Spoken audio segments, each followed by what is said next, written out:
And our economic activities at a very local level. And if we improve everything at the local level in all the constituencies, then of course that will cumulatively add on to the national level.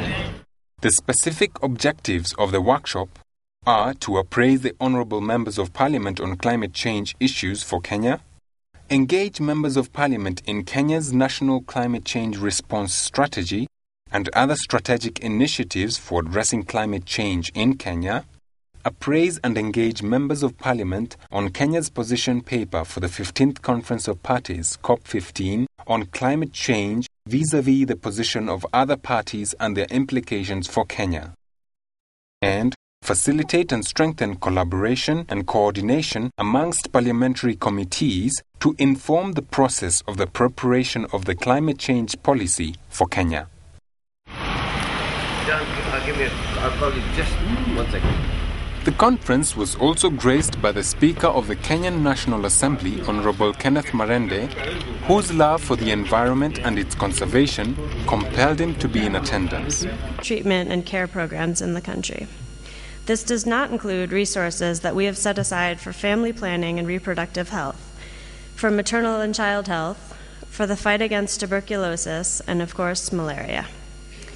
At USAID, we will spend over $45 million on these non-HIV programs this year.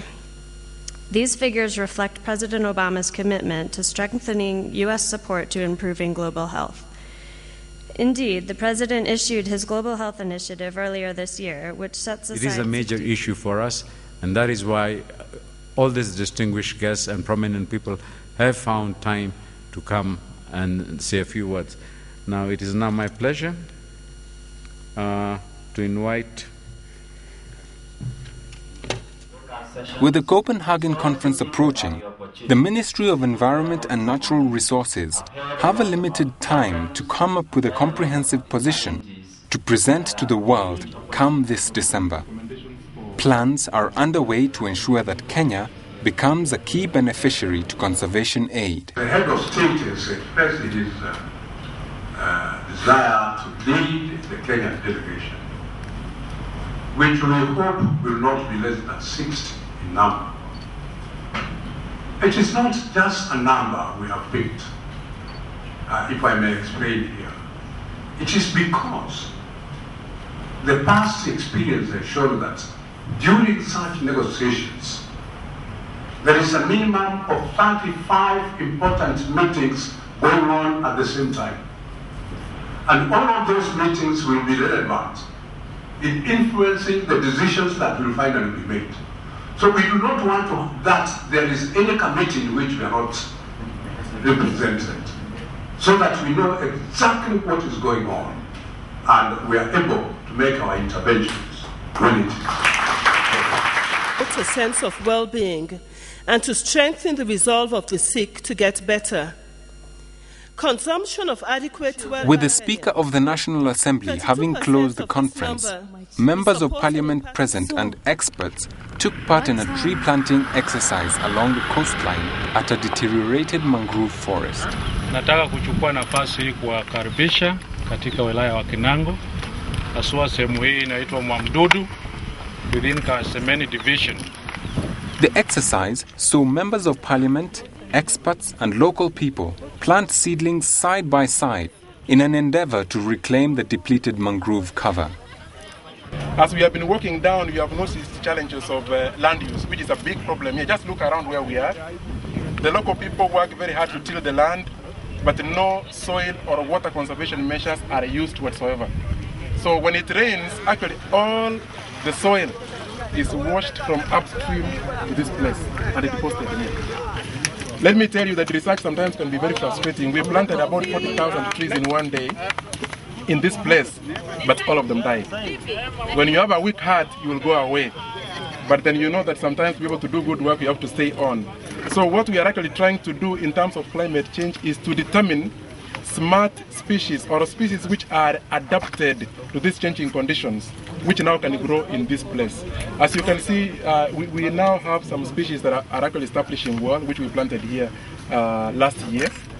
And the findings that we have now is that we know which species can be used to restore this place. And this technology is actually now being passed to the community here, so that the community is adequately involved in conserving the environment. ATPS is a science, technology, and innovation network that supports policy dialogue, research, knowledge generation, knowledge valorization, and knowledge circulation on issues that pertain to African development. And climate change is obviously one of the major issues that is informing and shaping development dialogue globally and also in Africa. And the role of science, technology, and innovation in making Africa take opportunity of the climate change adaptation issues, addressing climate change mitigation, and all other issues pertaining to climate change is very central. So ATPS sees this as an opportunity to engage with one of its core stakeholders as members of parliament and the governance sector in Kenya to shape the dialogue and the processes as they prepare for the COP15 conference. For a long time, we've recognized that without linking the policy to what needs to be done on the ground, there's very little that you can achieve. And in Kenya, we know the policy makers are mainly members of parliament at the national level and, of course, councillors at the local authorities level. And we know that if you want to make any difference on any environmental agenda, you must involve the policy makers. And that's why we think that an entry with the members of parliament is the best entry that we can make a difference. So as we speak now, going to Copenhagen, which is the global climate conference, which will be held in December, it is very, very important that we have a common approach especially from the members of parliament who will support the policy process to go and articulate the Kenya's position and get the necessary response that can come and benefit the common people who are actually trying to live from the environment that is very much affected by the climate change. What we need to do is present a unified approach. And now I think, as a member of parliament coming over here, we have got a grasp of what the thinking is across the board. What we now need to do is to coordinate ourselves, because our worst enemy is ourselves. The Ministry of Environment and Natural Resources is determined to ensure that our environment is safeguarded and well maintained. The Ministry is optimistic that the Copenhagen Conference will be a key opportunity for Kenya, and indeed the whole world, to come up with a means of conserving the environment and the climate for the future generation to whom we owe a decent place to live.